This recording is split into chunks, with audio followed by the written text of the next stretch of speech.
Hello everyone, welcome back to my channel. This is Shine and Com with Nishta, and this is video number 2 of this chapter, that is basic accounting terms. इससे पहले हम chapter 1 कर चुके हैं. Basic accounting terms में मैंने आपको 1 to 6 जो हमारी टर्म्स हैं यहाँ तक हम ऑलरेडी कवर कर चुके हैं. अगर आपने मेरा पिछला वीडियो नहीं देखा है तो आप ऊपर आई बटन पे क्लिक करके इस चैप्टर का पहला वीडियो देख सकते हैं. Today we are going to do few terms, that is receipts. हम समझेंगे कि रिसीट्स क्या होते हैं, एक्सपेंडिचर क्या होता है, एक्सपेंस और इनकम क्या होता है. ठीक है, तो सबसे पहले हम देख लेते हैं कि व्हाट आर रिसीट्स. रिसीट्स बच्चों जितनी भी रिसीव्ड आइटम्स हैं, द अमाउंट रिसीव्ड और receivables, it is known as the amount that is received. Okay, या फिर जो मुझे रिसीव होना है that is receivable. Okay, that are my receipts. उनको रिसीट्स कहते हैं, रिसिप्ट नहीं कहते, रिसीट कहते हैं. और ये जो रिसीट्स है ये मुझे मिलेंगी कहाँ से, कैसे आएगा, मतलब जो पैसा है वो मुझे रिसीव क्यों होगा, कहाँ से होगा. That is for selling any kind of asset. या तो मैंने अपना कोई एसेट बेचा है, या फिर मैंने अपने गुड्स बेचे हैं जो मेरे बिजनेस में मेरा माल है, स्टॉक है, मैंने उनको बेचा है, या फिर मैंने किसी तरह की सर्विसेज दी हैं. ठीक है, जब मैं किसी तरह की सर्विसेज दूंगी तो ऑब्वियसली मुझे पैसा मिलेगा, और जो पैसा मिलेगा वो मेरा रिसीट हो जाएगा.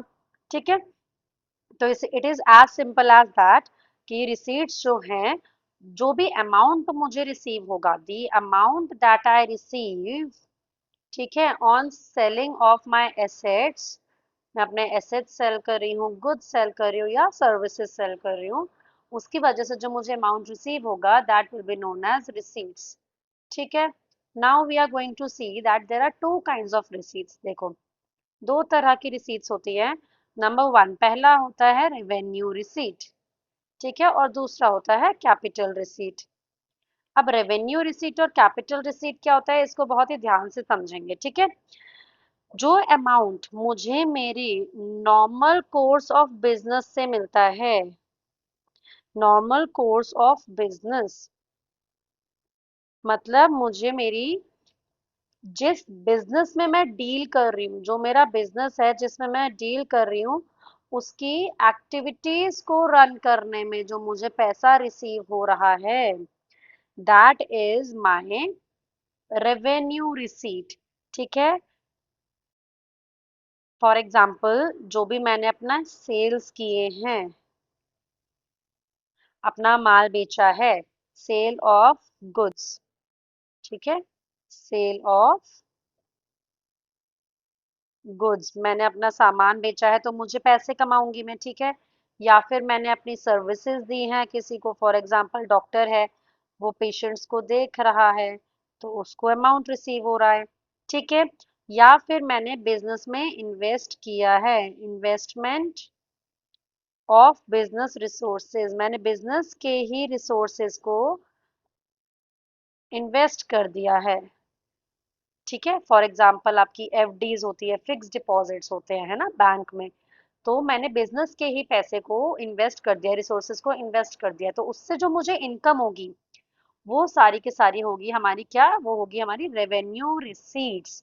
जो मेरा नॉर्मल कोर्स ऑफ बिजनेस है उसके उससे जितने भी मुझे रिसीव होंगी चीजें, जो अमाउंट मुझे रिसीव होगा that will be known as revenue receipt. ठीक है, नंबर 2 इज कैपिटल रिसीट. तो देखो कैपिटल रिसीट्स क्या होता है. कैपिटल रिसीट वो अमाउंट होता है जो मुझे रिसीव होता है. कब रिसीव होता है, अगेंस्ट कौन कौन से ट्रांजैक्शंस में, against transactions that are not revenue in nature, जो रेवेन्यू नेचर की नहीं है. ठीक है, दैट मीन्स जैसे कि मैं अपने बिजनेस में क्या कर रही हूँ, अपना एसेट बेच रही हूँ, अपनी मशीनरी बेच रही हूँ. तो जब मैंने अपनी मशीनरी बेची, उससे जो मुझे पैसा मिला, उससे जो मुझे पैसा मिला, क्या वो मेरा रेवेन्यू रिसीट माना जाएगा, नहीं माना जाएगा. वो मुझे अपना माल बेचने से पैसा नहीं कमाया है मैंने, वो मैंने अपने एसेट को बेचने से पैसा कमाया है, ठीक है, तो वो हो जाएगा कैपिटल रिसीट, उसको हम बोलते हैं कैपिटल रिसीट। ठीक है, तो ये दो तरह की रिसीट्स होती है, या तो हमारे बिजनेस से रिलेटेड जो होती है, जिस जिस चीज में हम डील कर रहे हैं उसकी वजह से हमें जो पैसा मिलता है, दैट इज रेवेन्यू रिसीट, या फिर हम अपने बिजनेस का कुछ सामान बेच रहे हैं, एसेट्स बेच रहे हैं, बिल्डिंग बेच रहे हैं, मशीनरी बेच रहे हैं, फर्नीचर बेच रहे हैं। ठीक है, ये जो हम एसेट्स बेच रहे हैं उसकी वजह से जो हम अमाउंट रिसीव कर रहे हैं, that will be our capital receipt. आगे चलते हैं। The next word that we are going to discuss is expenditure. What is expenditure? Expenditure क्या होता है? देखिए बच्चों, when I explain you expenditure, तो expenditure is basically of three types. ठीक है, एक्सपेंडिचर होता क्या है? Basically it is the amount that is spend, amount spend, या फिर हमारी जो लाइबिलिटी है जो हम इनकर करते हैं, जो हमें पे करना है। ठीक है, मतलब कि यहाँ पे हमें क्या था, या तो हमें अमाउंट रिसीव हो चुका है, देखो या तो रिसीव हो चुका है या फिर रिसीवेबल है जो हमें मिलना बाकी है। ऐसे यहाँ पे जो अमाउंट हम पे कर चुके हैं या फिर हमें पे करना बाकी है। किसकी लाइबिलिटी हम इनकम कर रहे हैं, किसके पैसा पे कर रहे हैं? टू एक्वायर, क्या एक्वायर करने के लिए? टू एक्वायर आर एसेट, या फिर हम अपने एसेट खरीदने के लिए जो पैसे लगा रहे हैं वो, हम अपने गुड्स को खरीदने के लिए जो पैसे लगा रहे हैं वो, या फिर हम किसी तरह की कोई सर्विसेज ले रहे हैं उसके ऊपर जो हम पैसा खर्च करते हैं, that is expenditure. Now expenditure can also be divided into three types. Three, number one, first one is capital expenditure,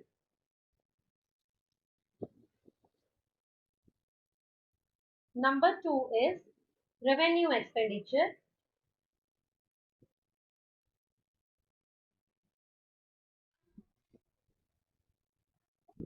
and number three is deferred revenue expenditure. So we are going to understand कि ये तीनों expenditure का meaning क्या होता है। ठीक है, first one is capital expenditure, revenue expenditure, third one is deferred revenue expenditure. So what do we mean by all these three expenditures? देखो, कैपिटल एक्सपेंडिचर वही हो गया जो भी अमाउंट हम अपने एसेट्स पे खर्च करते हैं, एसेट्स को खरीदने के लिए, सॉरी, टू एक्वायर एसेट्स। ठीक है, वो क्या हो जाएगा हमारा? कैपिटल एक्सपेंडिचर हो जाएगा। whatever amount that we spend, whatever amount we spend to acquire assets, ठीक है, या फिर हम उनको और इम्प्रूविंग द एग्जिस्टिंग एसेट्स, या फिर हम उनको इम्प्रूव करने में अमाउंट को खर्च कर रहे हैं। ठीक है, उससे क्या होगा? It will increase the earning capacity, हमारी जो अर्निंग कैपेसिटी है वो बढ़ेगी। भाई क्यों बढ़ेगी? मान लीजिए हमने एक न्यू मशीनरी ले ली है, ठीक है, we have purchased a new machinery, हमने एक न्यू मशीनरी ली है, जिससे क्या होगा? हमारी प्रोडक्शन जो है वो बढ़ जाएगी। अच्छा प्रोडक्शन होगा हमारे गुड्स का, प्रोडक्शन अच्छा होगा, सेल्स बढ़ेंगी, सेल्स इंप्रूव होंगी तो ऑब्वियसली रेवेन्यू बढ़ेगा एंड प्रॉफिट इंक्रीज होगा। ठीक है, so all in all what is the aim of capital expenditure? So capital expenditure is the expense that we spend to acquire assets or to improve our existing assets. ठीक है, और जिससे क्या होता है? It will help in increasing our earning capacity. Fine. So it will be incurred to acquire tangible assets या फिर intangible assets. अब हम assets भी कौन कौन से ले सकते हैं? या तो हम tangible assets खरीद रहे हैं, that is building, plant, machinery, ठीक है, या फिर हम अपने इनटैंजिबल एसेट्स को परचेज कर रहे हैं, दैट इज कॉपीराइट। ठीक है, उसको परचेज करना पड़ता है, ट्रेडमार्क को भी परचेज करना पड़ता है। Now we are going to see revenue expenditure क्या होता है। So revenue expenditure are the expenses are the expenditures incurred, ये वो एक्सपेंडिचर्स होते हैं हमारे दैट आर इनकर्ड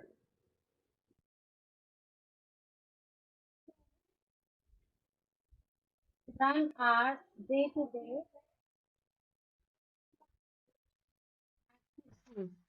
जो भी हम अपनी day to day activities run करने के लिए एक्सपेंसेस करते हैं, they are known as revenue expenditure.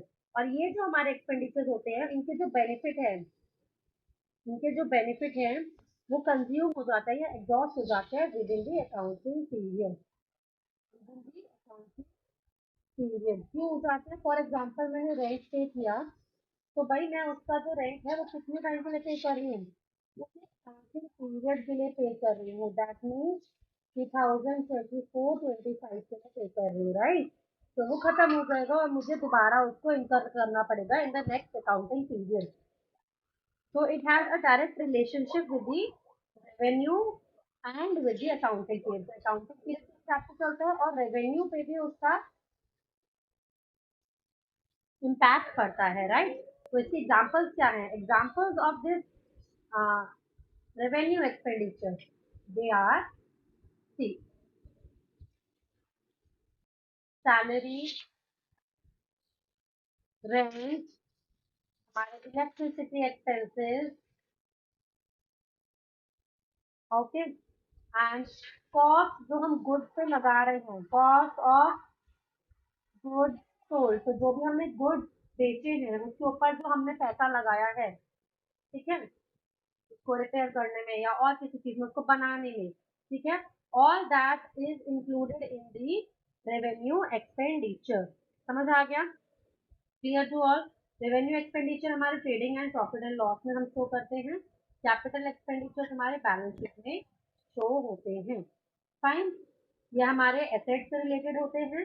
जो भी चीज एसेट से रिलेटेड होगी वो कैपिटल एक्सपेंडिचर में आएगी। जैसे यहाँ पे हम रिसीव कर रहे थे, तो जो हमारे एसेट से हमें पैसा मिल रहा था वो कैपिटल रिसीव थी, जो डे टू डे एक्टिविटीज से हमें पैसा मिल रहा था वो रेवेन्यू रिसीव था। सिमिलरली कैपिटल एक्सपेंडिचर, जो एसेट्स को खरीदने में हमारा एक्सपेंस हो रहा है वो कैपिटल एक्सपेंडिचर, और जो बाकी के हमारे डे टू डे एक्सपेंसेस हैं जिससे हमारा बिजनेस चलता है, that is revenue expenditure. And third type is deferred revenue expenditure. अब बताओ ये डेफर्ड रेवेन्यू एक्सपेंडिचर क्या होता है? तो बच्चों देखो, this kind of expenditure, it is basically इसका जो नेचर होता है वो रेवेन्यू एक्सपेंडिचर, रेवेन्यू नेचर का होता है ये, ठीक है, मतलब कैपिटल पे नहीं लगता है, ठीक है, हमारे डे टू डे एक्टिविटीज के लिए ही खर्च होता है। But what is the difference? It is charge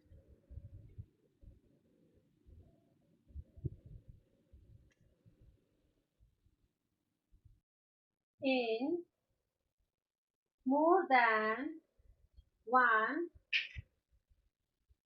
accounting period. सबसे मेजर जो बात है इसकी वो ये है कि ये जो एक्सपेंडिचर होता है ये एक साल से ज्यादा के लिए चार्ज किया जाता है, ठीक है, मतलब कि इसका खर्चा एक साल में नहीं लिखा जाता, इसका खर्चा उतने सालों तक लिखा जाएगा जब तक उसका बेनिफिट हमें मिलता रहेगा, ठीक है, क्लियर?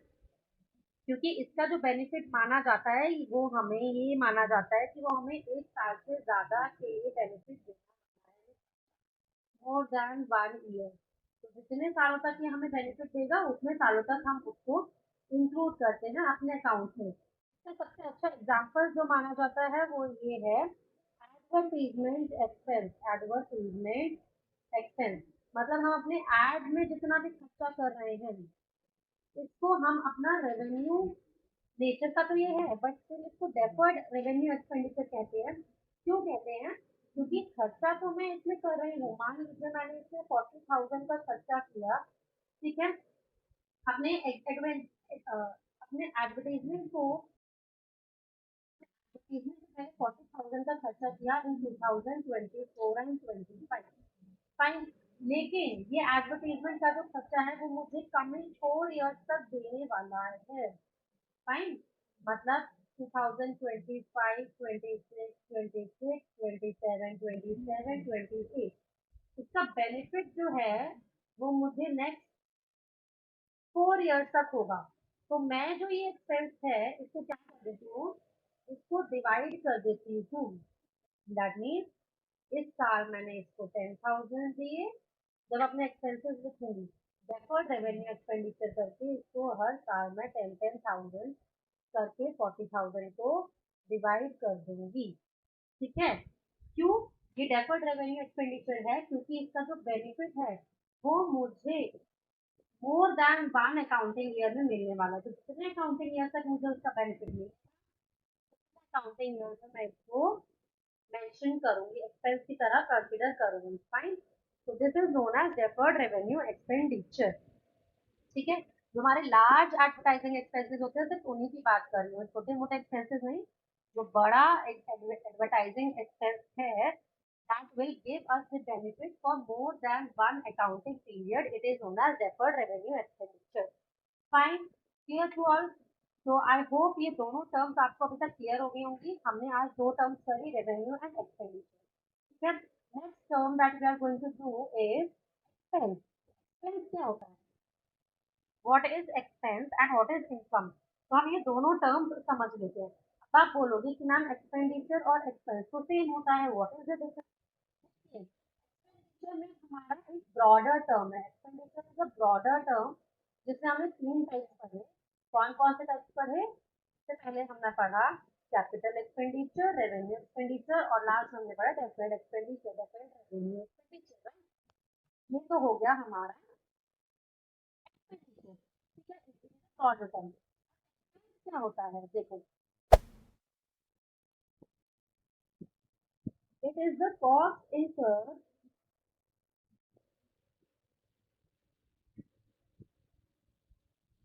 For generating revenue. आप बोलोगे मैम रेवेन्यू होता क्या है, basically what is revenue? Revenue क्या होता है, ये रेवेन्यू जनरेट कैसे होता है? तो देखो बेटा, व्हाट इज रेवेन्यू बहुत ही सिंपल लैंग्वेज में आपको बता देते हैं। Revenue is the income, inflow of cash. मतलब मैंने जो भी गुड्स को सेल किया, ठीक है, मान लीजिए मेरी क्लोथिंग की एक शॉप है, मैंने मेरी क्लोथिंग की शॉप है, ठीक है, क्लोथ सेल कर रही हूँ, जो अमाउंट रिसीव हो रहा है दैट इज माय रेवेन्यू। ठीक है, जो अमाउंट मैं रिसीव कर रही हूँ, ऐसा नहीं है कि इंटरेस्ट वाला अमाउंट भी मैं रेवेन्यू में काउंट कर दूंगी जो बैंक इंटरेस्ट दे रही है, नो, वो मेरा रेवेन्यू नहीं है। मतलब जो मेरी कमाई है, मुझे अपना सामान बेचने से जो मुझे पैसे मिल रहे हैं वो मेरा रेवेन्यू होता है, फ्लो ऑफ कैश। ठीक है, समझ आ गया? That is revenue. तो बेसिकली होता क्या है, रेवेन्यू समझ आ गया। अब देखो एक्सपेंस क्या होता है, एक्सपेंस होता है कि हमें अपना रेवेन्यू जनरेट करने के लिए, ये जो हमें रेवेन्यू है भाई, हम जब सामान बेचेंगे हमारा सामान बिकेगा कैसे, हमें उससे कुछ पैसे को लगाना पड़ेगा ना। ठीक है, हो सकता है हम अपना रेंट पे कर रहे हैं, हम सैलरी पे कर रहे हैं अपने वर्कर्स को, जब तक वर्कर्स को सैलरी नहीं देंगे हमारा काम नहीं होगा, और जब तक काम नहीं होगा प्रोडक्शन नहीं होगा, हमारी गुड्स जनरेट नहीं होगा। रेवेन्यू जनरेट करने के लिए जो भी कॉस्ट इनकर की जाती है that is known as expense. ठीक है, that is known as expense. तो इसमें हमारा पेजेस भी आ जाते हैं। ओके, वो हमारे खर्चे हैं।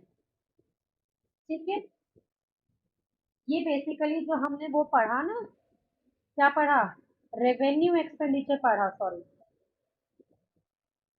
जो हमने रेवेन्यू एक्सपेंडिचर पढ़ा ये वही है बेसिकली। रेवेन्यू जनरेट करने के लिए जो कॉस्ट इनकर हुई, एक्सपेंस हुआ, वो हमारा एक्सपेंस हो जाएगा। सो आई होप कि आप सबको ये समझ आ गया होगा कि एक्सपेंस और एक्सपेंडिचर में क्या डिफरेंस है। ठीक है, हम रेवेन्यू एक्सपेंडिचर को ही एक्सपेंस कह सकते हैं। Fine, expenditure is a greater term जिसमें कैपिटल एक्सपेंडिचर भी आता है। ओके, रेवेन्यू एक्सपेंडिचर भी आता है और डिफर्ड रेवेन्यू एक्सपेंडिचर भी आता है, और जो एक्सपेंस होता है वो हमारा रेवेन्यू जनरेट करने के लिए जितना भी कॉस्ट होती है हमारी, वो हमारा होता है एक्सपेंस। फाइन, ठीक है। चलिए, अब हमें समझना है हमारा नेक्स्ट टर्म जिसका नाम है इनकम। एक्सपेंस मैंने आपको बता दिया है, next term that we are going to understand is income. अब इनकम क्या होती है, देखो मैंने आपको जस्ट अभी समझाया कि व्हाट इज रेवेन्यू, समझाया ना अभी कि रेवेन्यू क्या होता है। रेवेन्यू वो होता है जो आप अपने गुड्स को बेचकर, सेल करके जो पैसा कमाते हो, अमाउंट, ठीक है, जो अमाउंट आपको मिलता है सेल करके, वो आपका होता है रेवेन्यू। फाइन। तो अब इनकम क्या होती है, देखो अब हम तो पढ़ रहे हैं इनकम। इनकम क्या होती है, देखो income is basically what,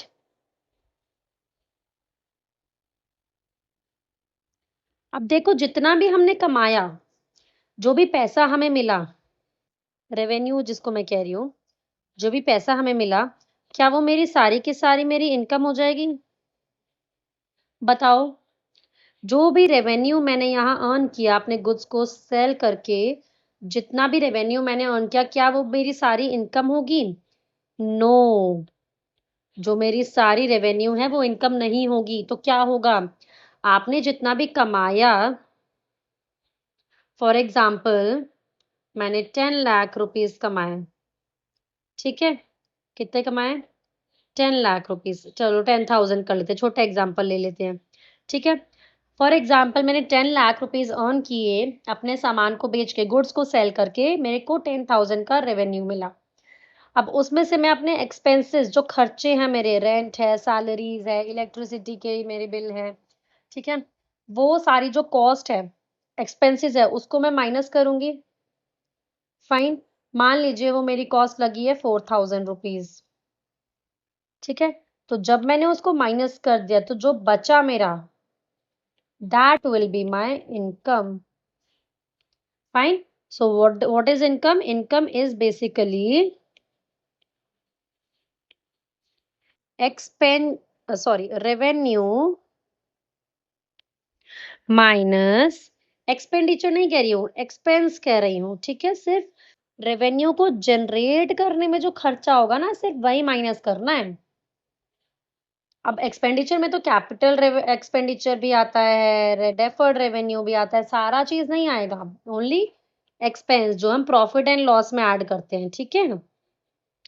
fine. So this is what is expense, sorry income. Income मैंने आपको बताई व्हाट इज इनकम, ठीक है।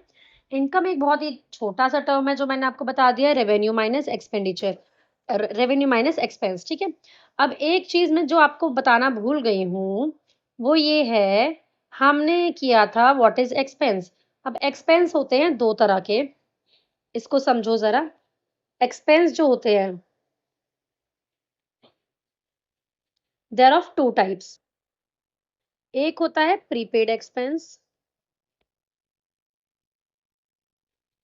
और दूसरा होता है, बताओ जल्दी, एक प्रीपेड हो गया तो दूसरा क्या होगा? पोस्ट पेड नहीं होगा भाई, आउटस्टैंडिंग एक्सपेंस, मतलब ऐसा खर्चा, खर्चा जो मेरा आउटस्टैंडिंग है, जो मुझे अभी देना है, जो ड्यू है। फॉर एग्जाम्पल मैं एक कोचिंग ले रही हूँ, ठीक है, उस उस कोचिंग के मुझे 10,000 रुपीज जो हैं वो आउटस्टैंडिंग हैं, ठीक है। दैट मीन्स मुझे अभी वो देने हैं और मैंने दिए नहीं हैं, ठीक है। तो वो क्या हो गया, मेरे सर पे हो गया कर्ज, है ना, मेरे को चुकाना है, राइट। तो that is outstanding expense. Prepaid expense वो होता है जो आप प्री पे कर चुके हो। प्री पे मतलब पहले से ही पे कर चुके हो, that is paid in advance. इसको मैं ये भी कह सकती हूँ, पेड इन एडवांस, ठीक है। So prepaid expenses are those expenses that have been paid in advance for the coming accounting year, next year का पहले से पे कर दिया है, ठीक है। और आउटस्टैंडिंग एक्सपेंस मतलब कि इस साल का जो बाकी है वो भी पे नहीं किया या पिछले साल का पे नहीं किया, इसको हम इस तरह से भी कह सकते हैं, ठीक है। तो एक्सपेंस दो तरह के हो गए, फाइन। इनकम क्या होती है ये मैंने आपको बता दिया है, income is revenue minus expense. मतलब अपना टोटल रेवेन्यू, आपने 10,000 अर्न किया अपने गुड्स को सेल करके, आपको 10,000 पैसे मिले, 10,000 रिसीव हुआ, ठीक है। उसमें से 4,000 आपने एक्सपेंसेस के माइनस कर दिए, then 6,000 will be your income, fine, ठीक है। So this is it in this class. इस क्लास में हम अभी यही टर्म्स पर करेंगे, ठीक है। हमने ये 10 टर्म्स कवर कर लिए हैं। ये मैंने फर्स्ट 6 मैंने पार्ट 1 ऑफ दिस चैप्टर में कवर किए थे और ये मैंने पार्ट 2 में कवर कर लिए हैं। अगर आपको अच्छे से समझना है तो जो भी मैंने एक्सप्लेन किया है इसको एक बार अपनी बुक में रीड कर लीजिएगा, ठीक है। Read chapter 2 of your book ताकि आपको और क्लियरली ये टर्म्स समझ आ जाए। एक बार आप रीड कर लोगे तो आपको जो मैंने समझाया है वो और क्लियर हो जाएगा, ठीक है। I hope this video was beneficial for you. अगर आपको मेरी वीडियो अच्छी लगी हो तो please press the like button, don't forget to share with your friends and subscribe to my channel. अगर आपको कोई भी डाउट है you can just ask me in the comment section, ठीक है। इसके बाद हम एक एक करके सारे चैप्टर्स को जल्दी जल्दी कवर करेंगे। Thank you.